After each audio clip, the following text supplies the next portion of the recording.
Mais uma vez, a paz seja convosco. Estamos no nosso segundo período de escola bíblica dominical.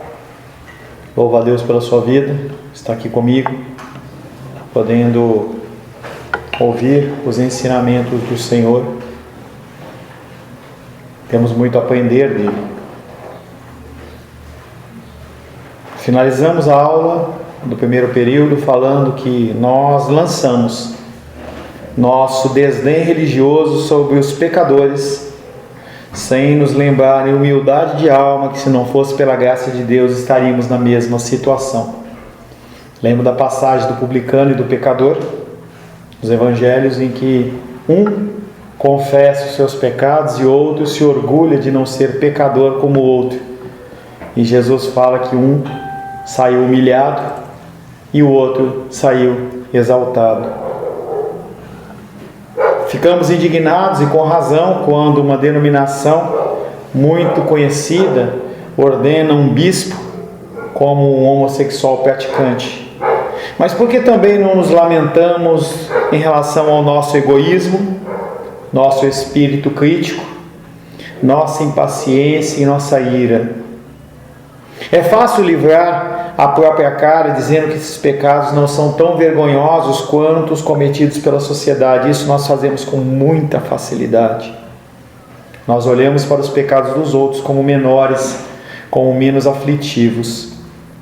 Acontece que Deus não nos deu autoridade para estabelecer graus de pecados em nenhum lugar nas Escrituras, que é o nosso modelo de regra, fé e prática. Em nenhum local aqui é estabelecido que nós podemos dizer que um pecado é mais grave do que o outro. Pelo contrário, ele afirma por Tiago, deixa eu ver qual versículo, Tiago 2,10, abre aí por gentileza. Tiago capítulo 2, verso 10.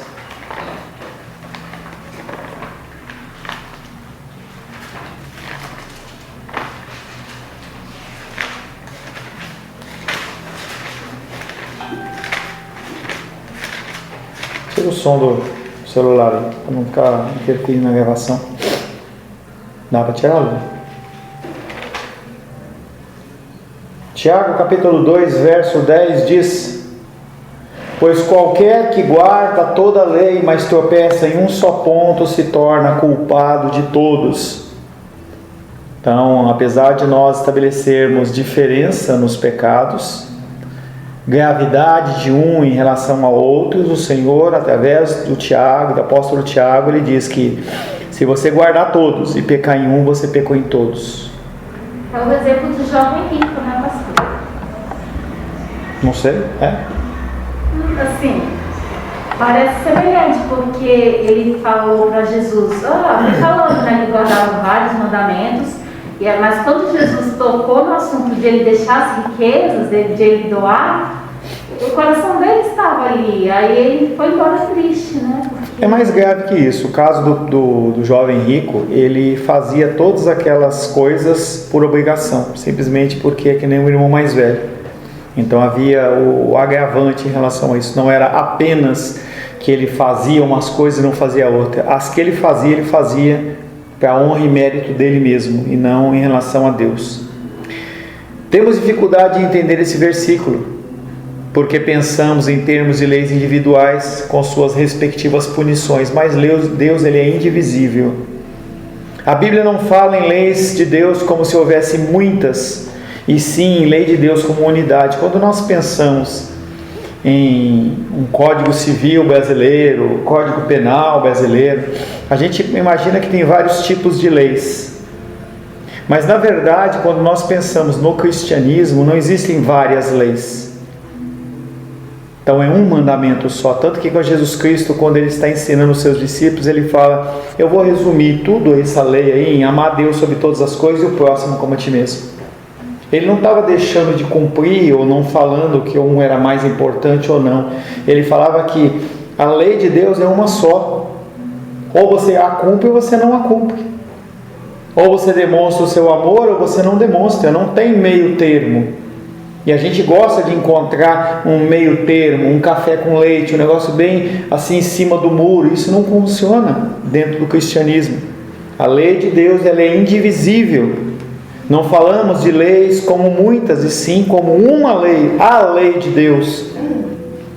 Quando alguém comete assassinato, sim, ele quebra a lei de Deus. Quando um cristão deixa que as palavras corruptas, conforme você falou mesmo, Melissa, devastam as pessoas, saiam da sua boca, ela também comete assassinato em outro grau, mas ela está matando pessoas. No capítulo 1, reconheço que alguns pecados são mais graves do que outros. Prefiro ser culpado de lançar um olhar cobiçoso para uma mulher do que cometer adultério com ela. Tudo bem, não há problema. Mas você tem que entender que tanto um como o outro é pecado. É melhor ter raiva de uma pessoa, matá-la. Contudo, Jesus afirmou que quem no coração tiver um sentimento de ira contra o seu irmão, ele já está condenado. Não adianta nós queremos aplicar a nossa interpretação à lei.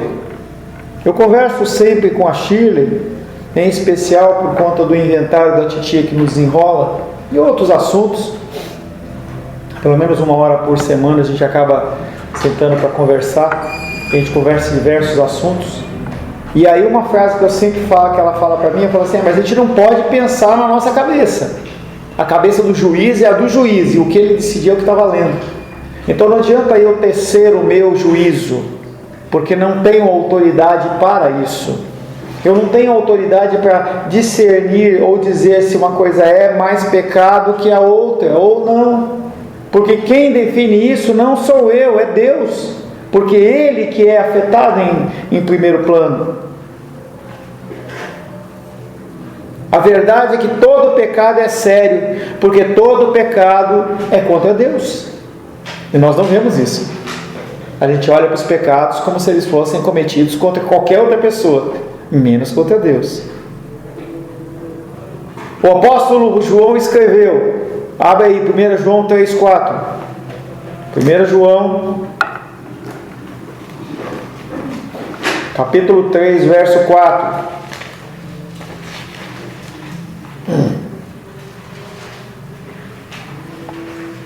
Certo? Não, tá, eu inteiro.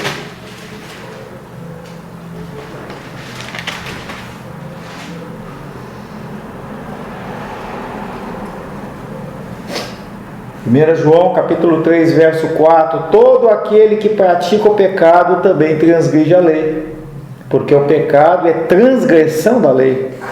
Então, quando nós pecamos, nós estamos transgredindo a lei de Deus, não uma lei de Deus, é diferente. Todo pecado, até mesmo aquele que achamos insignificante, é rebeldia contra a lei, é rebeldia contra o próprio Deus. Ele fala, não faça, e você vai e faz o quê? Você faz. A ansiedade, a angústia, a preocupação, são coisas que são internas do seu coração, vai acabar gerando em você uma gastrite, um problema cardíaco, um problema de pressão, alguma coisa desse tipo, mas perante Deus é pecado.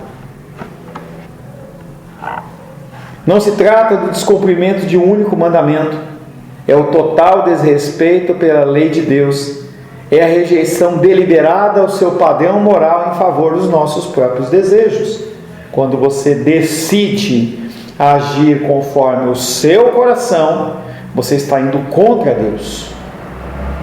Então, quando nós fazemos as nossas orações, nós falamos, Deus, vá de encontro a... Menisa mesmo na oração dela assim, Deus, vai de encontro a pessoa, a condição de Deus, indo fazer auxílio à pessoa.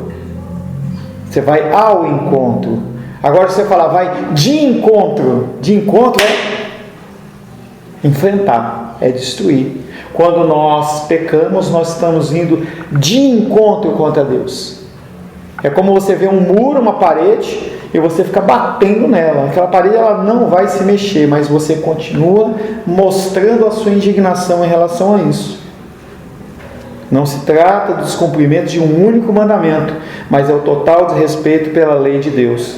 Quando avaliamos as leis civis, fazemos grande distinção entre um cidadão cumpridor da lei, que comete uma eventual infração de trânsito, e aquele que vive sem lei, em total menosprezo e absoluto de respeito por todas as leis. E no Código Civil dá para você fazer isso. Se o o juiz ou alguém, uma figura de direito, ele olhar para você que nunca cometeu um assassinato, não cometeu nada, não tem uma ficha corrida, como diz dentro do direito penal, e você que é uma pessoa que só cometeu uma infração de trânsito por problema de velocidade, as pessoas vão olhar e falar assim, não, esse é direito e esse não é. Mas dentro do Código Civil se faz isso, dentro do Código Divino não faz isso.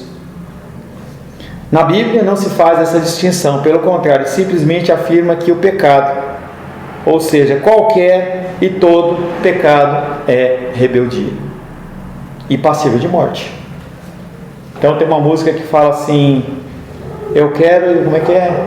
Restitui Deus, eu quero de volta o que é meu. Quando você canta essa música, você tem que entender que você está falando, o que é que você tem de direito? O inferno, pelas suas ações. Você pode ser ignorante naquilo que está sendo falado, mas o que você está falando é, eu quero de volta o que é meu. O que nós temos de direito? Única e exclusivamente o inferno. É isso que nós herdamos pela nossa condição de mente, pela nossa fala e pelo nosso coração. Na cultura grega antiga, pecado significava errar a marca, isto é, não acertar o alvo em cheio. Assim, pecado era considerado um erro de cálculo ou um insucesso numa tarefa. Esse conceito é bastante válido ainda hoje, quando, por exemplo, alguém se arrepende verdadeiramente de um pecado e busca se livrar dele, mas fracassa repetidamente. A pessoa continua querendo acertar o alvo, mas não consegue. Os pecados normalmente não resultam de fracassos em nossas tarefas, mas de um anseio interior de satisfazer os nossos desejos. O problema não está nas suas ações, e sim no que o teu coração quer fazer. Às vezes a gente consegue bloquear essa manifestação exterior, mas o nosso coração continua cheio de rapina. Deus fala, Jesus Cristo fala, olha, eu estou vendo vocês tão bonitos aí, vestes tão belas, com uma frase, um jeito de falar tão lindo, mas eu olho para o coração de vocês e eu vejo morte. Vocês estão preocupados com se come com a mão suja ou não a comida no prato? Porque não tinha talher, né? Comia com a mão, né? Entendeu? Com a mão, enquanto o coração de vocês está totalmente apodrecido. Deus, ele vai além de uma manifestação exterior. É como o batismo. A palavra de Deus diz que aquele que crer e for batizado será salvo, mas aquele que não crer já está condenado. O batismo é apenas uma manifestação exterior. Então naquele versículo está dizendo que se você crer e for batizado, beleza. Agora, se você for batizado sem crer, não vale nada, não vale absolutamente nada. Os pecados normalmente não resultam de fracassos na nossa tarefa, mas de um anseio interior de satisfazermos os nossos desejos. Tiago 1,14 diz, cada um é tentado quando atraído e seduzido pelo seu próprio desejo. Ninguém é tentado numa coisa que não gosta. Aí você estava comentando lá, né, que você foi almoçar, tal, a Edilene não gosta de frango, não sei o quê. Como que eu posso tentá-la em relação a frango se ela não gosta de frango? Como que eu posso tentar a minha filha em relação a tomate se ela não gosta de tomate? Nós somos tentados naquilo que nós gostamos, naquilo que o nosso coração anseia e deseja. Fofocamos ou cobiçamos por causa do prazer pecaminoso que isso nos dá. Falar mal dos outros nos dá prazer. Nós não vamos fazer alguma coisa que não nos dá prazer. Quando nós apontamos o dedo, nós temos alegria nisso. Não, pastor, não é bem assim. Quando nós fofocamos ou cobiçamos por causa do prazer pecaminoso que isso nos dá, na hora a sedução daquele prazer momentâneo é mais forte que o desejo de agradar a Deus. E a gente vê isso muito em filmes. Eu não assisto novela, mas você vê em novela, você vê todo aquele contexto de sedução em que a pessoa está vendo que aquele momento é perfeito, é lindo e maravilhoso, mas aquilo ali é só um momento, mais nada. Passa, é como a fumaça, ela vai embora. Pecado é pecado, mesmo os que classificam como pecados aceitáveis pelos santos. A pessoa, ela está roubando, mas ela está fazendo uma obra, então está tudo bem. Lá em São Paulo tinha um grande político que ele falava que ele roubava demais. E aí falava-se assim, esse fulano ele rouba, mas ele faz. Então eu vou votar nele, porque roubar todos roubam. Mas ele faz, então eu vou votar nele. Olha que paradoxo. Você está colocando alguém na política para representar você, em que você sabe que ele é ladrão. Você entende o paradoxo, a controvérsia da coisa? É como eu e você. Nós olhamos para os nossos pecados e achamos que eles são aceitáveis. Olha, o pastor, ele está roubando o dízimo, mas ele ajuda, ele tem uma obra social. É igual votar no Lula. Não vamos entrar na área política, né? Entendeu? Então você olha para uma situação e você fala, eu acho que isso não é tão pecaminoso. O pastor Paulo, ele adultera, mas ele tem uma obra social com os órfãos. Olha que lindo e maravilhoso. Ele cuida das viúvas, mas ele rouba, mas ele mente. E as pessoas, elas se apoiam nisso. Grandes organizações evangélicas são respaldadas nesse tipo de contexto, em que eu estou errado por pedir dinheiro, fazer carnê disso, carnê daquilo outro, feijoada, o piqui gospel e não sei o que, mas eu faço alguma coisa certa. Então você vai balancear. Não é assim que funciona. Pecado é pecado, mesmo os que classificam de pecados aceitáveis pelos santos. Aqueles que toleramos em nossa vida também são graves aos olhos de Deus. O orgulho religioso, as atitudes críticas. O que é orgulho religioso? Eu sou orgulhoso pela minha denominação, pelo meu cristianismo. Atitudes críticas, fofoca, impaciência, ira e até mesmo ansiedade. Ansiedade, ela é pecado. Filipenses 4:6. Mas pastor, eu não magoo ninguém. Ninguém fica nem sabendo, é só eu que fico com dor de barriga. Filipenses 4:6, leia, Rosângela. Você estava com esse versículo na boca ontem. 4:6? Não andeis ansiosos de coisa alguma. Em tudo, porém, sejam conhecidas diante de Deus as vossas petições pela ação e pela súplica. Oração. Pela oração e pela súplica com ações de graças. Ansiedade não é zelo, é pecado. Não, eu estou ansioso porque eu estou preocupado.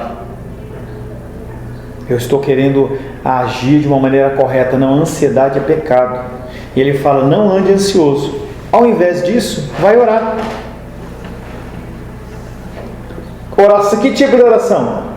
Você vai suplicar a Deus pela ação dele, sem se esquecer de tudo que ele tem feito. Súplicas com ações de graça é você pedir, clamar a Deus a respeito de um assunto, sem esquecer o que ele já fez.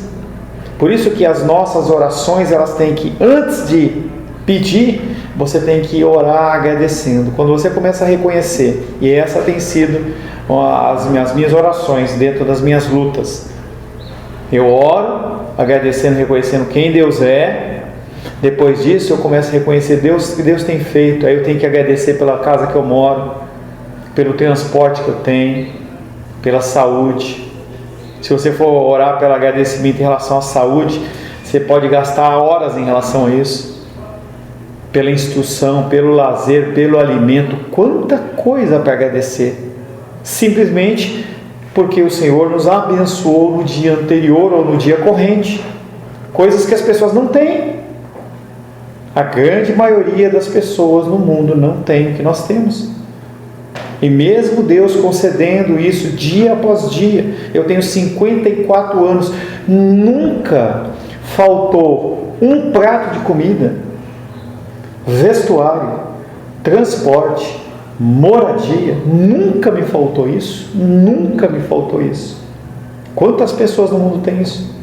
Por isso que a oração é súplicas com ação de graça. Então o orgulho religioso, as atitudes críticas, os mexerigos, impaciência, a ira e até mesmo a ansiedade, tudo isso é algo muito sério diante de Deus. Porque quando você murmura, e reclamar é diferente de murmurar, você reclama para Deus ou para alguém que possa te ajudar. Então eu sou uma pessoa que ouço muitas reclamações. Mas a pessoa que está ali perante mim, nós estamos tentando resolver aquele problema. Então, não é uma murmuração. Murmuração é você reclamar de Deus para pessoas que não podem ajudar você em nada. Vou encontrar um bêbado aqui na rua e vou começar a falar dos meus problemas para ele. Eu estou falando mal de Deus, eu não estou falando mal dos meus problemas. Eu não estou buscando uma solução.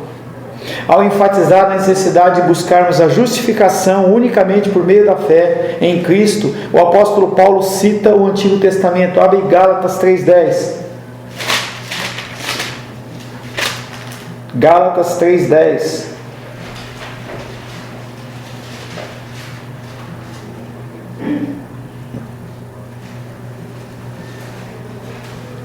Gálatas 3:10 diz: todos quantos, pois, são das obras da lei estão debaixo da maldição, porque está escrito: maldito todo aquele que não permanece em todas as coisas escritas no livro da lei para praticá-las. Quando você age contra as escrituras, você é considerado como maldito. Olha que palavra forte. Maldito. Esse é o padrão de obediência que é exigido. Você, quando olha Jesus Cristo pegando a palavra, certa feita Jesus ele começa a falar muito de pecado, e as pessoas olham para ele e falam assim: quem poderá fazer isso? Quem que vai poder seguir esse caminho? É muito difícil. E aí lá em Lucas, Jesus fala: o que é impossível ao homem é possível para Deus. Maldito todo aquele que não permanece na prática de todas as coisas escritas no livro da lei. Esse é o padrão de obediência bastante exigente. Em termos acadêmicos, significa que 99, eu tirar 9.9 na nota final, você está reprovado. É a mesma coisa que se tirar 0. Felizmente, Paulo nos garante que Cristo ele já nos resgatou. Gálatas 3:13. Apesar de nós sermos considerados como malditos diante de Deus pelo nosso pensar, agir e falar, Gálatas 3:3, o apóstolo Paulo fala: porém, apesar de nós sermos malditos, Cristo nos resgatou da maldição da lei, fazendo-se Ele próprio maldição em nosso lugar. Ele se fez maldito. Ele sabia que o Paulo não poderia se livrar dessa maldição. O que ele faz? Ele se entrega por mim e por você. No entanto, permanece o fato de que os pecados aparentemente insignificantes que toleramos em nossa vida merecem o inferno. Você falar mal de uma pessoa, você é digno do inferno. A gente estava um desses aí, sexta-feira, saímos, aí um cara pegou e jogou uma latinha de alguma coisa na calçada. Digno do inferno. Deixar a torneira aberta lá, escovando o dente, jogando fora aquela água que é tão preciosa. Digno do inferno. É que a gente sempre pensa no inferno como pessoas que são extremamente pecaminosas, né? A gente não pensa nas coisas pequenas. Não cuidar da natureza, ter um carro desregulado. Tudo isso é merecedor do inferno. Porque o Senhor nos concede como um privilégio para as nossas vidas e nós não sabemos cuidar com bons despenseiros. Concordo com a ideia de que o pecado parece ter sumido do nosso meio. Pode ter sido abrandado em muitas das nossas igrejas para não ofender os presentes. E digo com tristeza, o conceito de pecado entre muitos cristãos conservadores foi praticamente redefinido para abranger apenas os pecados obviamente nojentos na sociedade. Você olha e você vê isso. Sumiu o conceito de pecado. Ou quando se fala de pecado, você pensa naqueles que a sociedade condena lá no mais alto nível, mais alto padrão. O resultado então é que para muitos cristãos moralmente corretos, a noção de pecado individual basicamente desapareceu das suas consciências. E como que a sociedade ela vai ser restaurada se aqueles que deveriam ser o sal da terra e luz do mundo não são? Se a nossa luz ela está enfraquecida, as nossas baterias, que nem aqueles filmes que a pessoa está segurando a lanterna está fraquinha, a luzinha está laranjinha. Você já viu, né? Quando está acabando a pilha da lanterna, ela vai ficando laranjinha assim, você não enxerga mais nada, não tem mais luz nenhuma. Essa é a definição da sociedade em relação a nós e nós em relação à sociedade. Apesar de tudo isso estar contaminado, apesar de tudo isso estar bagunçado, contudo, não desapareceu da vista de Deus. Deus não mudou. O padrão dele não foi adaptado à sociedade. Porque todo mundo pratica, então eu vou deixar fazer. Não. Pelo contrário, todo pecado, tanto os chamados pecados intocáveis dos santos que nós toleramos, quanto os pecados asquerosos da sociedade, que somos rápidos em condenar, são transgressões da lei de Deus, irrepreensíveis aos seus olhos, tanto os nossos pecados que ninguém vê, como os pecados que são escancarados aí fora. Até um tempo atrás estava lá a questão da busca do Lázaro, né? Que estava matando as pessoas. Para Deus o pecado dele é tão grave como o meu pecado de ansiedade. Poxa, mas eu não afeto ninguém. Pois para Deus aquele pecado é tão digno de condenação e digno do inferno. Um é igual ao outro. A ansiedade, como outros pecados, a ansiedade te abate. Às vezes a ansiedade Deus está querendo te usar muito mais a cada dia na vida das pessoas à sua volta, e você fica abatido com ansiedade ou outros sentimentos que são pecados também, e aí a intensidade de Deus querer te usar mais, e você brilhar mais, Deus resplandecer através da sua vida, e a vida das pessoas serem mais contagiadas, é diminuído por causa que você está com ansiedade ou outros sentimentos que são pecaminosos também. Muda esse conceito, não é sentimento. Não é sentimento, é atitude. Nós decidimos ser ansiosos. É algo que... Essa é a raiz do pecado. Nós decidimos não confiar em Deus. Não é algo que é um sentimento do coração. Porque você tem como combater isso.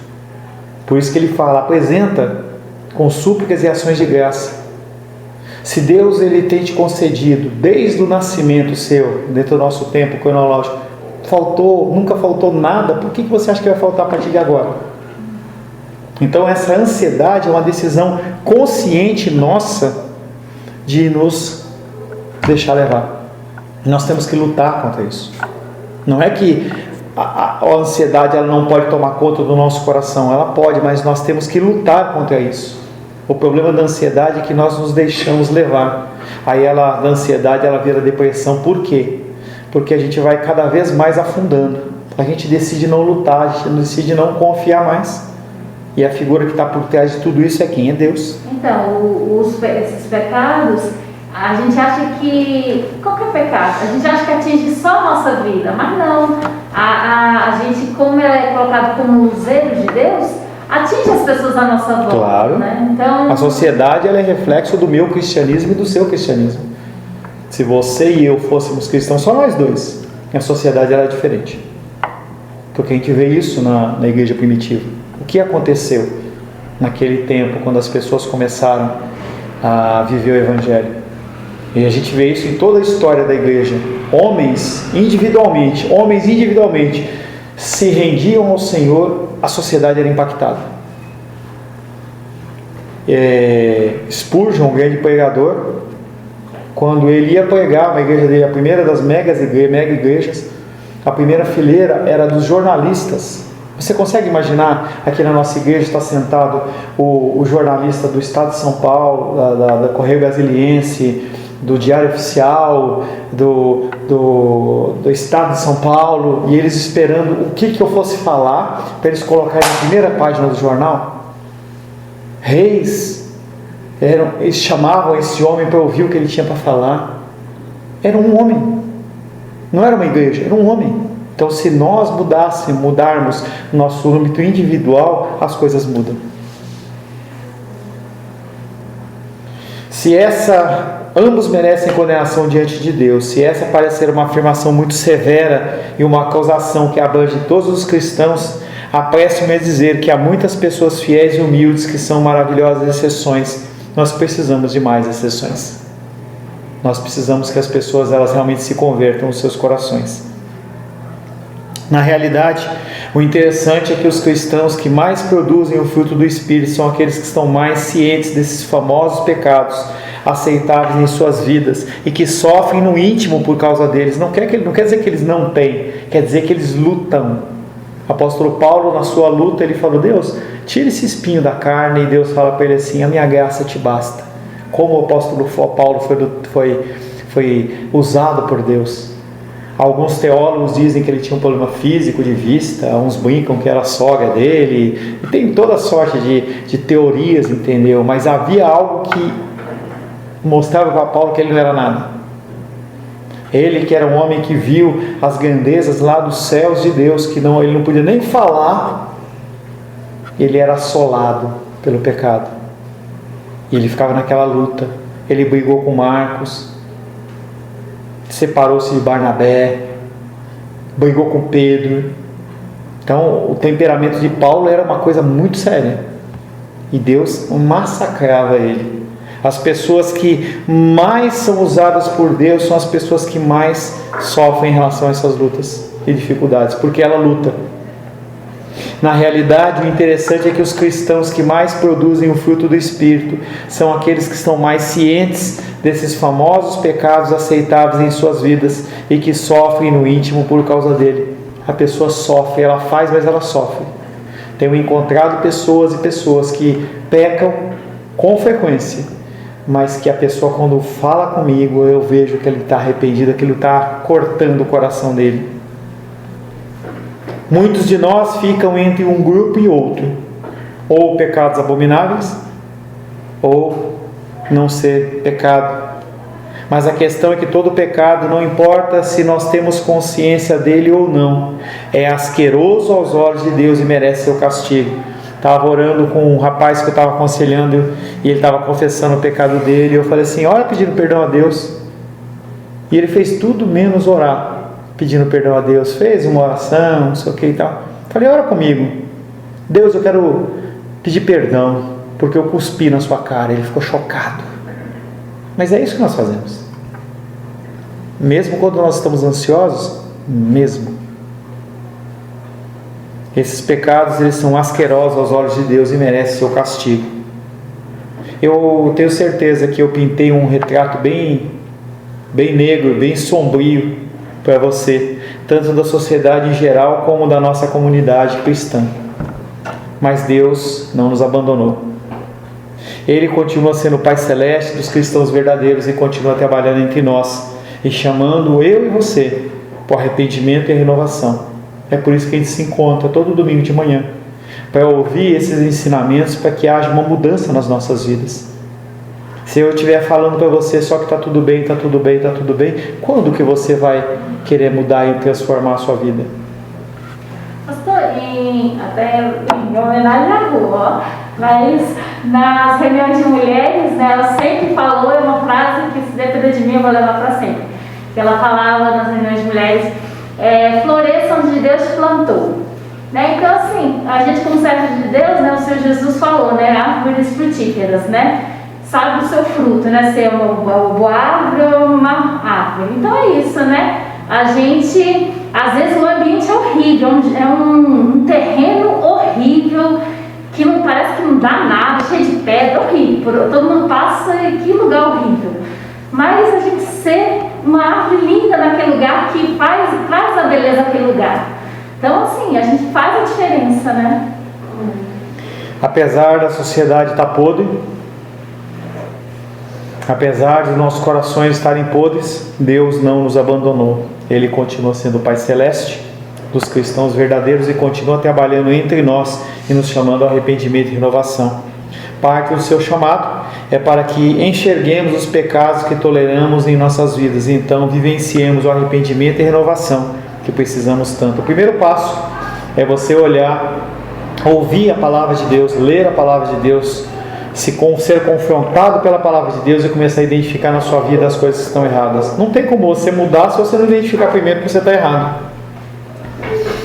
Eu oro para que Deus se agrade em usar esse tempo de estudo como um recurso para que você seja confrontado, para que eu seja confrontado.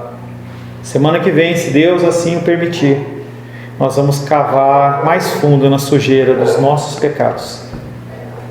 Minha mãe, ela brinca comigo e fala assim: caraca, você vai falar de novo sobre o pecado, vai falar isso aí, o povo vai embora, vai aguentar. Mas a nossa função é essa, é realmente trazer algum tipo de instrução Porque o mundo ele já leva a gente para todo tipo de erro e todo tipo de engano. Se eu for uma pessoa que continua fazendo isso, o que eu vou ajudar? O que eu vou acrescentar na sua vida? Senhor, em nome de Jesus, agradecemos a Ti por podermos falar mais um pouco sobre a condição dos pecados. Nós, Pai querido, nos enquadramos nesta condição de pecadores. E por isso, Pai, nós somos totalmente viáveis nesse sentido, Pai querido, de podermos receber a Tua graça e a Tua misericórdia. Se assim não fôssemos, nós não precisaríamos. A Tua palavra diz que é mais fácil um camelo passar no fundo da agulha do que um rico entrar no reino dos céus, porque eles acham que na condição deles de prosperidade, eles não têm nenhum tipo de dificuldade. Nós, Pai querido, temos nossas lutas, temos nossas dificuldades e temos sido confrontados pela Tua palavra. Que nós possamos ser instruídos, Pai, confrontados e nos arrependamos do nosso agir e do nosso proceder. Oro em nome de Jesus. Amém. Graças ao nosso bom, querido e amado Deus. Agradeço a Deus pela sua vida, por esse dia, por esta manhã que esteve junto comigo. Eu quero pedir que Deus possa continuar te abençoando nesse dia, possa ter um dia tranquilo, você possa ter um tempo de almoço tranquilo e que à noite você esteja pronto novamente a ouvir a palavra do Senhor. Que o amor de Deus Pai, que a graça salvadora de Jesus Cristo, que a consolação do doce Espírito Santo seja sobre a nossa vida hoje e sempre. Amém, amém. Vamos em paz e que o Senhor nos abençoe.